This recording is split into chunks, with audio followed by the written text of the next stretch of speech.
Assalamualaikum warahmatullahi wabarakatuh. Kami dari kelompok 3 akan mempresentasikan hasil diskusi kami mengenai kerangka konseptual akuntansi sektor publik.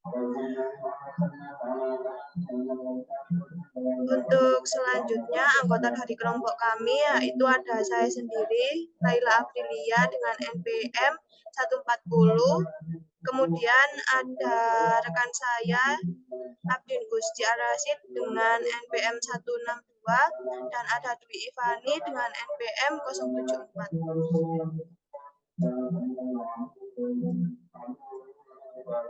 Langsung saja ke pembahasan pertama, yaitu mengenai pengertian kerangka konseptual akuntansi sektor publik.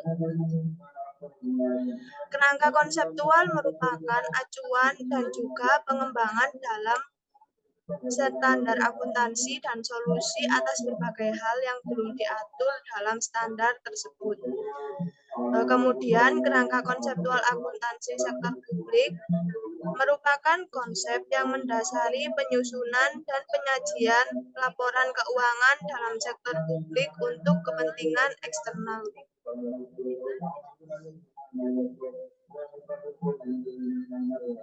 Tujuan dan peranan kerangka konseptual akuntansi sektor publik yaitu menurut PP 71 tahun 2010, tujuan kerangka konseptual akuntansi pemerintah adalah A. Menyusun standar akuntansi pemerintah dalam melaksanakan tugasnya. B. Menyusun laporan keuangan dalam menanggulangi masalah akuntansi yang belum diatur dalam standar. C. Pemeriksaan dalam memberikan pendapat mengenai apakah laporan keuangan disusun sesuai dengan standar pemerintahan. Dan yang terakhir, para pengguna laporan keuangan dalam menafsirkan informasi yang disajikan pada laporan keuangan yang disusun sesuai dengan standar akuntansi pemerintah. Kemudian, lingkup kerangka konseptual akuntansi sektor publik pada organisasi sektor publik, yaitu yang pertama pemerintah pusat, yang kedua pemerintah daerah, ketiga partai politik, keempat LSM, dan yang terakhir yayasan atau tempat peribadatan.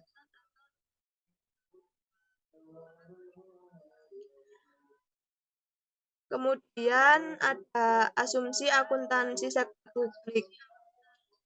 Meliputi yang pertama yaitu kebutuhan masyarakat, artinya berdasarkan kodratnya, manusia mempunyai keinginan yang kuat untuk memenuhi segala harapan dalam hidupnya.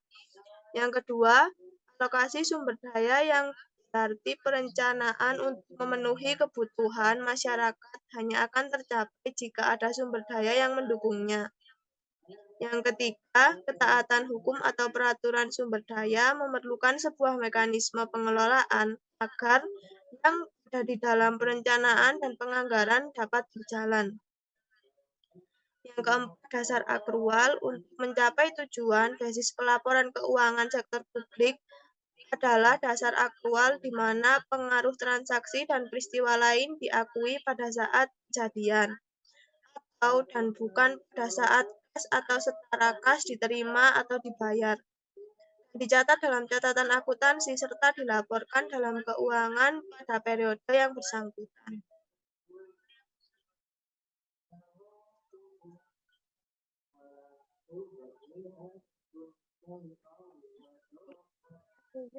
Sektor publik yaitu kelangsungan usaha atau organisasi. Demi kelangsungan hidupnya, organisasi menetapkan organisasi sebagai pedoman dalam. Yang keenam, akuntabilitas kinerja. Akuntabilitas kinerja merupakan salah satu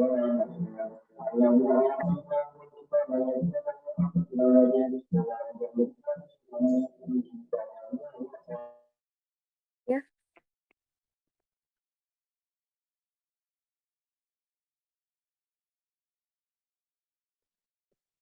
Implementasi karakteristik kualitatif akuntansi sektor publik. Karakteristik kualitatif akuntansi sektor publik adalah ciri khas informasi akuntansi dalam organisasi sektor publik yang berkontribusi pada penentuan kualitas produk setiap unsur akuntansi sektor publik. Yaitu yang pertama relevan, yang kedua keandalan dan reliabilitas, yang ketiga pertimbangan biaya dan manfaat, yang keempat materialitas.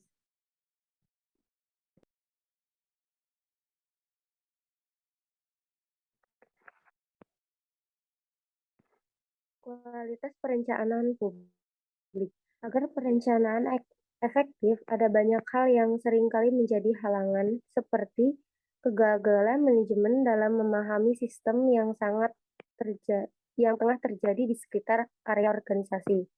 Yang kedua, kurangnya dukungan manajemen terhadap sistem pimpinan kurang mendukung dan berperan serta dalam segala kegiatan. Yang ketiga, gagal kami peran perencanaan dan proses manajemen. Outcome dari proses perencanaan publik adalah dokumen perencanaan yang mayoritas terbagi menjadi dokumen perencanaan jangka pendek dalam 1 tahun, dokumen perencanaan jangka menengah 5 tahun, dan dokumen perencanaan jangka panjang, yaitu 25 tahun. Karakteristik kualitatif dari kualitas output perencanaan publik yaitu dapat dipahami dan relevan. Yang kedua, kualitas penganggaran publik. Penyusunan anggaran dapat dikatakan baik apabila memenuhi persyaratan berikut. Yang pertama, berdasarkan program. Yang kedua, berdasarkan pusat pertanggungjawaban, pusat biaya, pusat laba, dan pusat investasi. Yang ketiga, sebagai alat perencanaan dan pengendalian. Yang keempat, sebagai alat motivasi kinerja karya. Outcome penganggaran publik yaitu rencana kerja anggaran, Raperda RAPBD, Nota RAPBD, PBD, dan surat keputusan kepala daerah tentang penjabaran APBD. Karakteristik kualitas output penganggaran publik yaitu dapat dibandingkan. 3. Kualitas realisasi anggaran publik. Yang menjadi penentu kualitas pelaksanaan realisasi anggaran publik adalah sebagai berikut. Yang pertama ada pengembangan kasus usaha, yang kedua menentukan prioritas, yang ketiga menyediakan pembenaran biaya, yang keempat menemukan manfaat, dan yang terakhir mengukur kinerja untuk perbaikan yang sedang berlangsung. Karakteristik kualitatif dari kualitas output realisasi anggaran publik yaitu dapat dipahami dan terandalkan. 4. Kualitas pengadaan barang dan jasa publik. Pengadaan barang dan jasa merupakan penambahan barang dan jasa dengan total biaya kepemilikan yang paling masuk akal dalam kuantitas dan kualitas yang benar pada waktu yang tepat dan dari sumber yang tepat untuk memperoleh manfaat secara pengadaan barang dan jasa dan informasi penyediaan, review latar belakang, negosiasi, pemenuhan, konsumsi, pemeliharaan, dan penyelesaian. Yang terakhir ada pembaharuan. 5. Kualitas pelaporan sektor publik. Outcome pelaporan akuntansi sektor publik. Yang pertama adalah laporan posisi keuangan atau neraca. Yang kedua laporan kinerja keuangan. Yang ketiga laporan perubahan aktiva. Yang keempat laporan arus kas. Kelima kebijakan akuntansi dan catatan atas laporan keuangan. Keenam karakteristik kualitatif pelaporan sektor publik. Yang 7 dapat diperbandingkan, 8 tepat waktu, 9 keseimbangan antara biaya dan manfaat, 10 keseimbangan antara karakteristik dan kualitatif, yang terakhir penyajian yang wajar. 6. Kualitas audit sektor publik. Ditujukan untuk menguji efektivitas sistem pengelolaan kualitas outcome audit akuntan sektor publik. Yang pertama ada pendekatan yang diambil oleh manajemen, kedua, kontribusi yang dibuat oleh komite audit. Yang ketiga, peran shareholder dan komentator. Yang keempat, peran yang mengajukan perkara. Nomor 5, ada pendekatan regulasi. Yang terakhir, ada tekanan yang disebabkan rezim akuntansi pelaporan. Karakteristik kualitatif kualitas output audit sektor publik itu dapat dipahami, relevan, keandalan, dan dapat dibandingkan. 7. Kualitas pertanggungjawaban. Laporan pertanggungjawaban tahunan mencerminkan misi utama organisasi, inisiatif utama untuk membawa misi dan kinerja pelaksanaan yang menjadi tanggung jawabnya.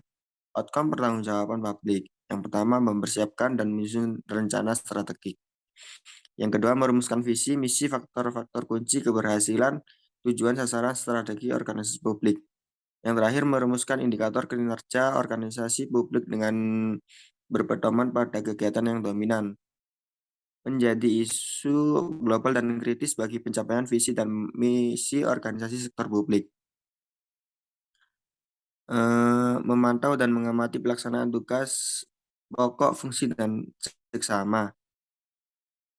Mengukur pencapaian kinerja, karakteristik kualitas output pertanggungjawaban publik yaitu dapat dan relevan. Saya lanjut. Pengakuan dan pengukuran transaksi publik. Berikut adalah beberapa dasar pengukuran. Yang pertama ada biaya historis atau historical cost. Yang kedua biaya saat ini atau current cost. Ketiga nilai realisasi atau penyelesaian. Atau disebut dengan realizable atau settlement value. Yang keempat ada nilai sekarang atau present value. Faktor yang berpengaruh dalam penganalisis.